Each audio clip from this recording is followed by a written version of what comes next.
Click করুন অ্যাপের bell আইকনে আর সাবস্ক্রাইব করুন এবিপি আনন্দ। সব সময় থাকুন খবরে। पूर्वी क्षेत्र को प्रभावित किया और उसमें भी सबसे ज्यादा दुष्परिणाम पश्चिम बंगाल के हमारे भाइयों बहनों को, पश्चिम बंगाल के नागरिकों को, यहाँ के संपत्ति को बहुत हानि पहुंचाई है। साइक्लोन की संभावनाओं से लेकर के लगातार मैं इससे संबंधित सभी लोगों से संपर्क में था। भारत सरकार भी सतत राज्य सरकार के संपर्क में थी। साइक्लोन का नुकसान कम से कम हो, इसके लिए जो भी आवश्यक कदम उठाने चाहिए उसके लिए राज्य सरकार और केंद्र सरकार ने मिलकर के भरसक प्रयास किया। लेकिन उसके बावजूद भी करीब करीब 80 लोगों के जीवन हम नहीं बचा पाए। इसका हम सबको दुख है। जिन परिवारों ने अपना स्वजन खोया है उनके प्रति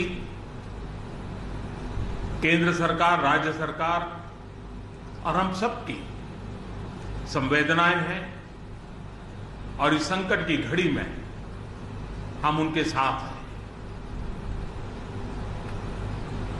संपत्ति का भी नुकसान काफी होता है, चाहे एग्रीकल्चर हो,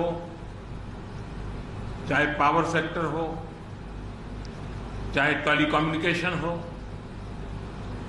चाहे घरों का उजड़ जाना हो, अनेक प्रकार का, चाहे वो इंफ्रास्ट्रक्चर का हो, चाहे व्यापार जगत से लोग जुड़े हुए हो, चाहे खेती क्षेत्र से जुड़े हुए, हर किसी को नुकसान होता है। आज मैंने हवाई निरीक्षण करके बारीकी से इस प्रभावग्रस्त विस्तार को मुख्यमंत्री जी के साथ, गवर्नर श्री के साथ दौरा करके उसको देखा है। अभी राज्य सरकार ने और मुख्यमंत्री जी ने विस्तार से मेरे सामने जो भी प्राथमिक आकलन है उसका ब्यौरा दिया है।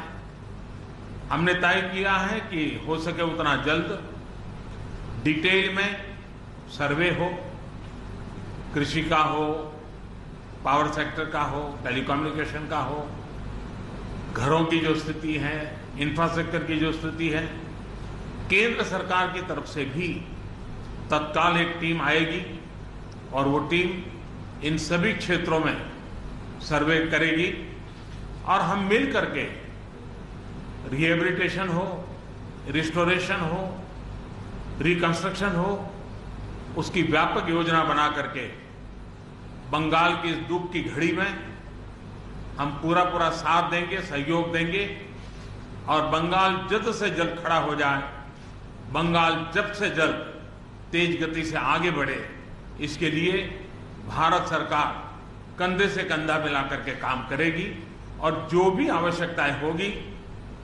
उन आवश्यकताओं को पूर्ण करने के लिए भारत सरकार के जो भी नीति नियम है उसका पूरी तरह उपयोग करते हुए पश्चिम बंगाल की मदद में हम खड़े रहेंगे। अभी तत्काल जो इस संकट की घड़ी में राज्य सरकार को कठिनाई न हो, इसके लिए एक एडवांस असिस्टेंस के रूप में 1000 करोड़ रुपया भारत सरकार की तरफ से व्यवस्था की जाएगी।